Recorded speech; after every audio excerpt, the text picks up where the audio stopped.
மேலே இருக்கிறவனை பார்த்து சந்தோஷப்படணும், கீழே இருக்கிறவனை பார்த்து இறக்கப்படணும், சமமா இருக்கிறவன்ட்ட ஃப்ரெண்ட்லியா இருக்கணும். இப்படி இருந்தா அவன் மனசுக்கு தாபமே வராது. நீ ஜென்மாந்தரத்துல புண்ணியம் பண்ணியிருந்தா இப்ப சௌக்கியம், ஜென்மாந்தரத்துல பாபம் பண்ணியிருந்தா இப்ப கஷ்டம். ஏன்னா ஜென்மாந்தரத்தை ஒத்துண்டாதான் இந்த சுகதுக்கத்தையே அக்செப்ட் பண்ண முடியும். என்ன நீ பஜிச்சேன்னா உனக்கு கஷ்டம் வரதான் வரும்.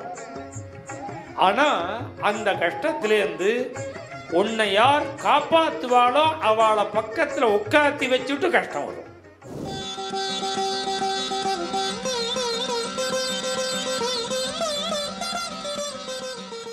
நமக்கு சாஸ்திரங்கள் என்ன சொல்றதா, ஒரு செகண்ட் கூட நீ டயத்தை வீணடிக்காமல் படிப்பையும் பணத்தையும் சம்பாதிச்சுட்டே இருக்கணுங்க. பணத்தையும் சம்பாதிக்கணும், படிப்பையும் சம்பாதிக்கணும். நாம் யாரும் ரிஷிகேசத்தில் இல்லை, பத்ரிநாத்தில் இல்லை, எங்கேயோ கண்காணாத மலையில் இல்லை, சிட்டியில் இருக்கோம். பணம் இல்லாமல் என்ன பண்ண முடியும்? அதனால நமக்கு வரவு குறைஞ்ச உடனே மனசு கெட்டு போயிடுமோனோ, அந்த நிலையில் நம்மளை விட மேலே இருக்கிறவாளை பார்த்தா புஷு புஷு புஷங்கும்.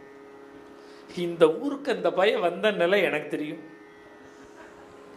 இந்த ஊருக்கு அவன் எப்படி வந்தான்னு எனக்கு தெரியும், இன்னைக்கு எப்படி இருக்கான் பாரியான்னு அப்படியே குபு குபு குபுங்கும் அடி வயத்துலேருந்து. அது மாதிரி வரக்கூடாது.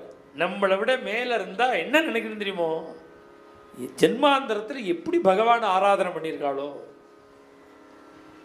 ஜென்மாந்தரத்தில் நிறையா தர்மம் பண்ணியிருக்கா, நிறையா பகவான் ஆராதனை பண்ணியிருக்கா, நிறையா பஜனை பண்ணியிருக்கா, நிறையா புஷ்பத்தை எடுத்து அர்ச்சனை பண்ணிகிட்டே இருந்திருக்கா, நிறையா ஹோமம் பண்ணியிருக்கா, நிறையா தானம் பண்ணியிருக்கா, நிறையா தர்மம் பண்ணியிருக்கா. இந்த ஜென்மாவில் சௌக்கியமாக இருக்கா. அதனால உன்னை விட மேலே இருக்கிறவாளை பார்த்து சந்தோஷப்பட தெரிஞ்சுக்கோ. நாரதர் உன்னை விட கீழே இருக்கா மாதிரி சிரமப்படுறானே, அவனை ஏளனமா பார்த்துடாத. தன்னை என்ன பண்ணானோ தெரியல, மாட்டின்னு முழிக்கிறான் சார்னு நீ சொல்லக்கூடாது. அனுக்ரோஷம் குணம், அவள்கிட்ட ஒரு இரவு இருக்கு, ஒரு இரக்கம் இருக்கணும், தய இருக்கணும். நமக்கு சமமா இருக்கா பாருங்க ஸ்டேட்டஸில், அவகிட்ட எப்படி இருக்கணும், மைத்திரியும் சமானாதன்விச்சு ஃப்ரெண்ட்லியாக இருக்கணும். மேலே இருக்கிறவனை பார்த்து சந்தோஷப்படணும், கீழே இருக்கிறவனை பார்த்து இறக்கப்படணும், சமமாக இருக்கிறவன்ட்ட ஃப்ரெண்ட்லியாக இருக்கணும். இப்படி இருந்தால் அவன் மனசுக்கு தாபமே வராது அப்படிங்கிறார் நாரத சுவாமி. அதனால நமக்கு எப்படி இப்படிலாம் ஒரு வாழ்க்கை அமையிறதுங்கிறது எதனாலேன்னு புரிஞ்சுக்கணும் நாம. அதனால தான் பாக்கி மதங்கள்லாம் இந்த இடத்துல தோத்து போயிடுது. நம்ம ஹிந்து மதம் தான் நிற்கும். ஏன்னா அவளுடைய மத கூற்றுப்படி அடுத்த ஜென்மாவே கிடையாது, ஜென்மாந்திரமே கிடையாது. முஸ்லீமுக்கும் கிடையாது, கிறிஸ்தவாளுக்கும் கிடையாது.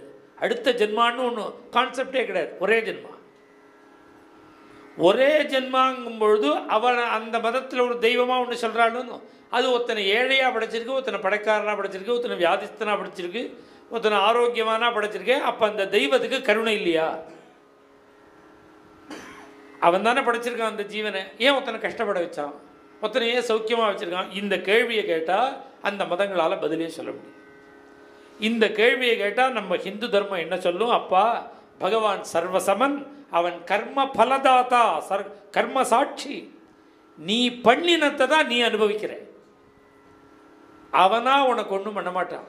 நீ ஜென்மாந்தரத்தில் புண்ணியம் பண்ணியிருந்தா இப்போ சௌக்கியம், ஜென்மாந்தரத்தில் பாபம் பண்ணியிருந்தா இப்போ கஷ்டம். இப்போ ஒரே விஷயம், பாபத்தோட பலன் கஷ்டம், புண்ணியத்தோட பலன் சுகம். இது எல்லாருக்கும் தெரியும், எல்லாருக்கும் தெரியுது. கஷ்டம் வந்தால் என்ன பாபமோ அப்படின்னு, ஒருத்தர் சௌக்கியமாக இருந்தால் என்ன புண்ணியம் பண்ணியிருக்காளோ சௌக்கியமாக இருக்கும். இது எல்லாருக்கும் தெரியுறதாலும். இப்போ ஒரு குழந்தை பிறந்திருக்கு, பிறந்த குழந்தையே கை கால் சுவாதீனம் இல்லாமல் பிறக்கிறது, அதுக்கு கண்ணு திறக்காமல் பிறக்கிறது, வியாதியோடு பிறக்கிறது.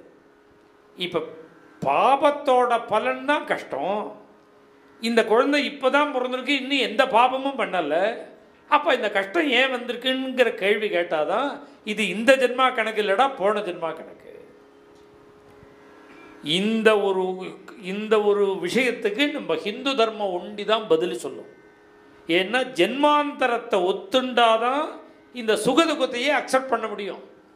இல்லைன்னா எல்லாத்தையும் கொண்டு போய் தெய்வத்தோட தலையில் வச்சு கருணை இல்லைன்னு முடிச்சுடும். இப்போ நம்ம சுவாமி என்ன பண்ணுவார், பகவான் புண்ணியம் பண்ணினியா சௌக்கியமாக இரு, பாபம் பண்ணினியா கஷ்டப்படு. அப்போ நான் ஒன்றை என்னதுக்கு பஜிக்கணும், உன் சரணத்தை எது பிடிச்சிக்கணும், உன் கோவிலுக்கு எதுக்கு வரணும். அப்பா நீ பண்ணினத்தை நீ அனுபவிக்க போகிறேன்னாலும் என்னை பஜிக்கிறது எதுக்கு தெரியுமோ, என்னை நீ பஜிச்சேன்னா உனக்கு கஷ்டம் வரதான் வரும். ஆனால் அந்த கஷ்டத்துலேருந்து உன்னை யார் காப்பாற்றுவாளோ அவளை பக்கத்தில் உட்காத்தி வச்சுட்டு கஷ்டம் வரும். மேலும் இது போன்ற சிறப்பான நிகழ்ச்சிகளை காண இப்போவே லைக் பண்ணுங்க, ஷேர் பண்ணுங்க, மறக்காம சப்ஸ்கிரைப் பண்ணுங்க.